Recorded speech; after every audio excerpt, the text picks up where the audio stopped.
When you hear that unmistakable sound, when you see the golden fescue waving gently in the breezes coming in off of Lake Michigan, and when you see families gather just to take in this scene of perfection, you know you're someplace special, and indeed you are. That place is called Arcadia Bluffs, and today we'll tell you the story of how Arcadia connects to the past, the present, and the future of golf, and offers a destination unlike any other. Straight ahead. Welcome to Michigan Golf Live Television, shining the spotlight on the best places to play, stay, and celebrate the greatest game on earth. Stay connected to Michigan Golf Live 24/7 on Facebook, Twitter, Instagram, and our YouTube channel. And subscribe for free to our weekly FORE Golfers Network podcast on Apple Podcasts, Spotify, and everywhere podcasts are found. Here's your host for MGL TV, Bill Hobson. Hello friends, and welcome into the show. Bill Hobson here, and I cannot wait for the moments ahead as we introduce to you a very special place. It's located in northern Michigan, and if you've never been here before, by the time we're done today, I guarantee you'll want to visit. We're at Arcadia Bluffs, an amazing golf destination that connects golf's past to golf's present and even celebrates golf's future. And we're going to tell that story in the moments ahead. So let's get right to it, because you can't waste any time when talking about a place this amazing. Up first, we'll visit with the man who leads the great Arcadia team, Bill Shriver, to get a feel for what it is that makes this such a special place. I think it starts the minute the guests drive through the gates, Bill, and it just builds from there. As you approach the clubhouse and it's up on the hill, and then all of a sudden the lake shows up behind the clubhouse, and they get out, and it's like something they've never seen before, and it just goes from there. And you see it in their eyes, and it's almost like it turns adults back into children, which in a good way, which is just fantastic. It's fun to watch. It never gets old, and it's just an honor for all of us to be here and provide this special place for all these people to come visit. And it starts with Mr. Postma, owner, and his dedication and his commitment to the guests first and foremost, and then to us, the staff, and then certainly the property. And Jim Bluck, our director of agronomy, and his standards are just so high. And he expects the absolute best from himself and his staff, and I think guests see that at all of the properties, both the Bluffs and the South. It's just spectacular. So to give you a really good feel for how Arcadia's South Course touches into golf's past, let me welcome in the head golf professional here at the South Course, Dustin Darling. Hey Bill, good to see you. Good to see you too, and I love the South Course. I've been telling people this ever since it opened up. And let's help make that connection to why this is a celebration of where the game kind of got started. Let's go out like to number 2, a shortish par 4, but not an easy par 4. You know, back in the day, a lot of the golf course design has to do with strategy. We weren't able to move a lot of dirt around, so being able to build holes that involve strategy. Number 2, as we played it today, it was kind of perched up on one of those plateaus, so it was very important to keep that tee shot down the left side of the fairway so you could have some access to that pin location tucked on that right little edge there. And one of the characteristics we will see throughout the South Course is that these greens have, for the most part, a very unique shape to them. It's basically squared off corners. That's correct, yeah. Almost all the greens on the golf course are squared off, which is another feature that they used to use in the early 1900s. The reason behind it is because it was easier to mow back then when everyone was push mowing and hand mowing. That's a big reason why we have that feature here at the South Course. Number 3 is the long green mile. I mean, it is, if you're playing it from the back tees at 630 something into about a 15 to 20 mile an hour wind like we have today, number 3 gives you everything you want. Yeah, number 3 has a lot of teeth for sure. It's usually plays into a prevailing wind as well, so you're gonna need 2 solid golf shots, and hopefully you have a short iron or a wedge in. It's a gigantic green, and yet it's not the largest green on the golf course because they build the greens big, multiple hole locations, and you've got to be accurate with your approaches. Even though it's a large green, it plays a little smaller, and sometimes it's tough to get it close to the hole. Take me to number 5. It's our first par 3 of the day. Yeah, number 5 has got to be one of the most difficult par 3s I've had the pleasure of playing. It calls for a precise golf shot with the false fronts on pretty much all sides of the green. Entirety of the green slopes from left to right, so you're trying to hit it on the left center of the green and work it off the slope towards the middle. You don't see that as often in modern day golf course architecture, which is, I think, one of the genius parts of the South Course. It is a modern day course with connections to the past.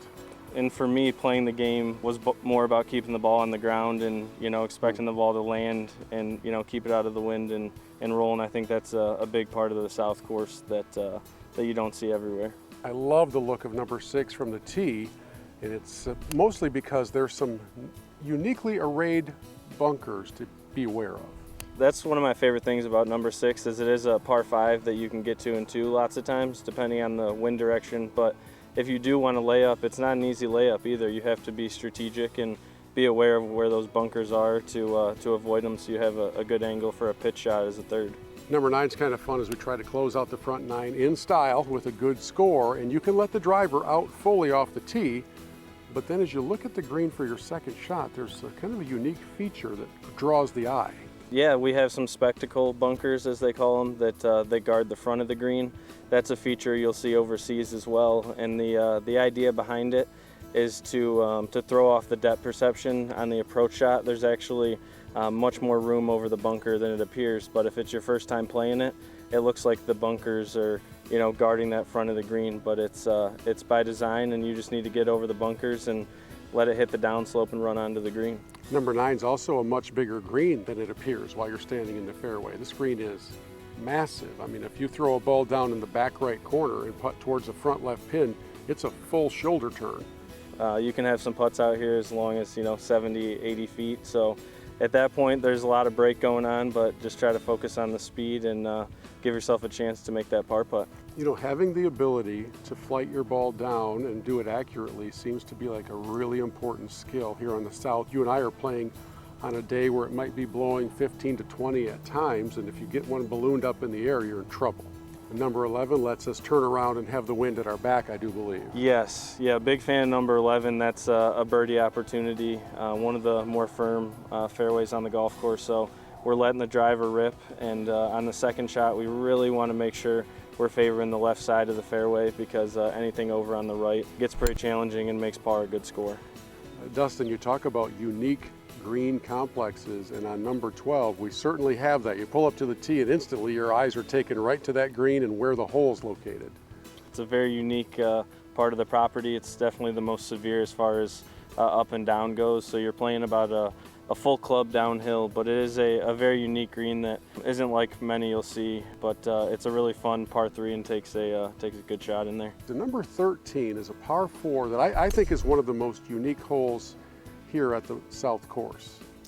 Yes, 13 is an uphill par 4. It's a little bit of a dog leg over to the right, but the green is what's most interesting there.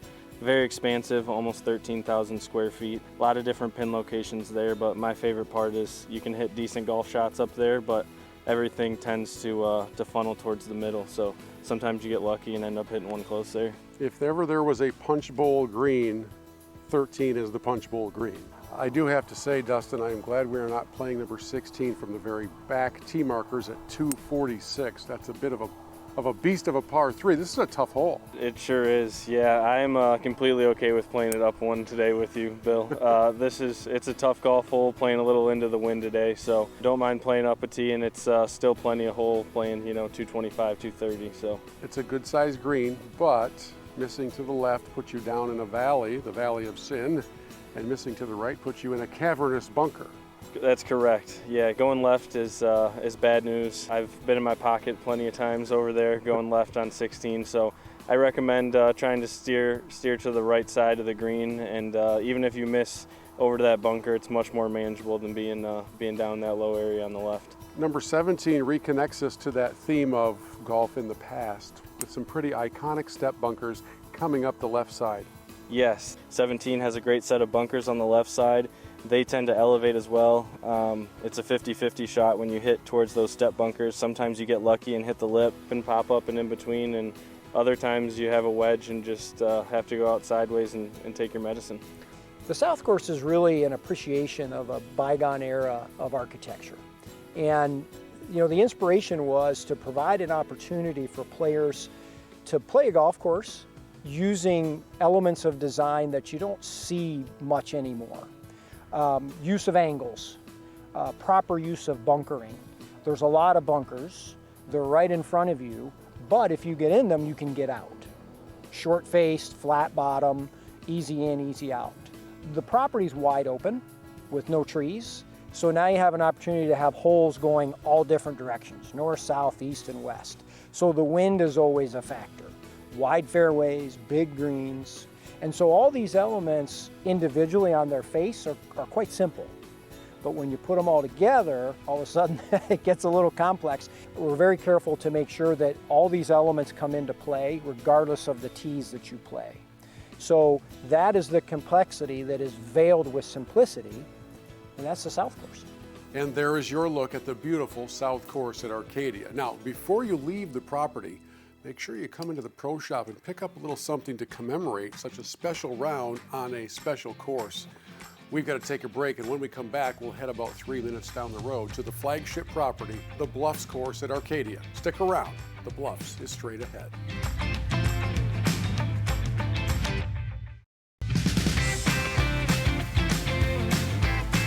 Welcome back into the show as we bring you inside the world of Arcadia Bluffs and tell you the story of how this wonderful destination connects to golf's past, its present, and invests in its future. It's time for us to turn our attention to the beautiful Bluffs Course. This is the third tee overlooking, it seems like, the entire world. And I know this, when you come to Arcadia Bluffs, you really don't ever want to leave. So let me plant an idea in your mind if I can. Stick around for a couple days. And if you want, grab one of the 6 cottages that they have here that are absolutely incredible. In fact, let's head inside. The cottages at Arcadia Bluffs are perfect for your group. They're 1,900 square feet with 4 bedrooms, 4 bathrooms, and it's a gated cottage area alongside holes 2 and 3. And it's just an ideal setting to kick back and enjoy a West Michigan sunset with a covered private patio and Adirondack chairs that overlook Lake Michigan. And now let's turn our attention to the Bluffs Course itself and talk with Bill Shriver about what makes it such a special playing experience. Well, it has certainly matured, and the golf course has gotten better. And certainly when we added the lodging, first the main lodge, and then the cottages, and then the Bluffs Lodge, it just come together now to give the entire experience with the golf and the lodging and the food and the merchandise. And of course, what you see behind me, it just ties it all together and just makes it a wonderful experience, more than just golf. And it's just a magical place, it really is. So we bring you on to the Bluffs Course, this beautiful masterpiece right along the shoreline of Lake Michigan. And I want to bring in Director of Golf, Chris Sevier. Hello, sir. And you and I are standing on top of the world, it looks like. Par 5, third hole. There are 3 par 5s in your first 5 holes here at Arcadia. And this one, with the appearance of an infinity green, looks like maybe the hole never ends. Absolutely. But it does, and it's scoreable. Absolutely. So again, another par 5, but usually into the wind. So it's going to make that play a little bit longer, but it is downhill, especially from the tee shot. Just hit it in the center of the fairway, and then you have some cross bunkers up there as well. And you know, depending on the path that you want to take, keep to the left if you're a little bit of a short hitter. If you want to try and knock it up there as close as you can, stay to the right. If you stay to the left, though, you're going to have a bunker to go over. If you can get it to the right, then it's pretty much just a shot right to the green with no really carries. And then we go right to number 5, which is a really unusual par 5, given where the second or third shot has to go across a ravine. For sure. I mean, it's your tee shot sets up that next shot. So if you can get it in the fairway in a good little bit of distance, you may have a shot or a chance to get over the, you know, all the traps and the trouble on your second shot. But most people probably need to lay up. It's a short layup, maybe 150, maybe 160 yards to get yourself down there as close to the trouble as possible. Then your third shot hits it, you know, on the green to a tough green. Yes, a very tough green. It's got a saddle in the middle of it. It does, and again, they like to put it in the saddle sometimes, which makes it easier because the ball will funnel right to the hole. But if it's not, that funnel still catches a lot of balls. Take us through number 10. This is an intimidating tee shot. It is very tight. You know, it's between two pretty good sized dunes. May not be a driver off the tee, but placement's going to be as important as any shot on this hole, really. You hit it, there's a little white flagpole out there that you hit it right over top of it, and yeah, I'll put you right in a good spot to get on the green in 2. And whatever you do on the second shot, do not pull it to the left edge. Left short is a bunker that's about 10 feet deep, so yeah, you definitely want to avoid that. I've got to stop things for just a moment because I have been asked so many times over the years, what's my favorite hole anywhere? And this is it. Number 11 at Arcadia it's the top of my chart. So Chris, come on back in here because I want to follow your advice here on this beautiful par 5. Sure. Take us from tee to green. So tee shot, I want to hug as much the left-hand side as possible. 'Cause it's going to hit a little runway and get you substantially more amount of roll. I mean, the right side's fine, but if you want to get a chance to hit that green in 2, possibly, if you can stay left, it's just kind of that speed slot that'll get you some more roll. We step up onto 12T and we're starting to play along the bluff a little bit here. Absolutely. Where the views kind of look like we're at the ocean. It's hard to tell really where you're at when you get down to 12, and I mean, that's the picture spot. It's just made for golf and made to be there, and 12 it just hugs the entire bluff, and it's awesome. One more along the bluffs here, number 13, and this par 3 is visually intimidating to say the least. How do you play it? It is. I take a little extra club and just try to make good solid contact, and you have to fly it the whole way. You know, if whatever the yardage says, it's all carry. There's a little miss area, maybe just short right, but for the most part, it has to fly all the way to the green, which makes it tough. Number 14 reminds me of how good short par 4s can be. But it's a difficult hole, especially if you've never been here before. Where should you aim the tee shot? Right, yeah, to me, it's my favorite hole actually here at Arcadia, just because you have to be pretty strategic, you know, with it. Again, it may not be yardage, you may think driver, because I'm going to try and get up there as close as possible, but it's pretty tight. So smart play is maybe right side of the fairway with maybe a fairway wood hybrid to get you in the right spot, and then an elevated green that you can't really see the surface, you know, from the fairway, and just make sure you get your yardage right. Take us up to number 15, a very imposing hole. This one plays back uphill towards the clubhouse area, and it's every bit a challenge that you'll look for. Yeah, absolutely. A great par 5. There's a bunker on the left you have to avoid, and then the second shot, there's a bunker. It's about 100 yards, maybe 90 yards in front of the green that it's a sideways shot if you get in that bunker, so it's really kind of a waste. So you avoid that, avoid the false front, again, get it on the surface, and hopefully you can make a putt. As we go over to 17, which is a challenging par 3, and speaking of not going to the right side. Absolutely, absolutely. You have to hit the green. I mean, to be honest, it's anything to the right is a good ways down there that you won't be able to see the surface if you get down there. So stay left. Anything left side of the green or even into the rough on the left, we'll kick it right back into the green as well. So left is your friend on both 16 Absolutely. And 17. And now we come to the home hole. Here on 18, clubhouse is waiting. The Adirondack chairs in a gallery are most likely Absolutely. Waiting. Yes, sir. Where are you aiming off that tee? You want to stay maybe left center. Again, you know, off the tee, gives you the best angle, I think, into that green. And it's all uphill, so it's at least a club more into that shot just to make sure you get it on that surface. Well, it's hard to know from down in the valley where your location is, where your aiming point Absolutely. is lined up with the clubhouse on a green that does demand some accuracy. For sure. Use the GPS, go by the yardage, add 10, 15 yards, and hit it right at the flag. You know, I think we might very well have a winner here. We'll keep looking around just in case.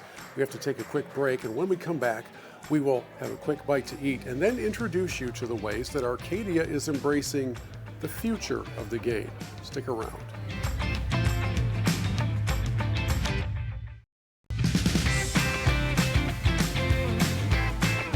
Welcome back into the show as we continue our visit to a very special place, Arcadia Bluffs. And as thousands of golfers can tell you, your visit here really isn't complete until after your round, you make your way inside the clubhouse to the Bluffs dining room, where the culinary team has an experience for you that you will long remember. Let me hit a couple of the highlights here from a sampler of the menu.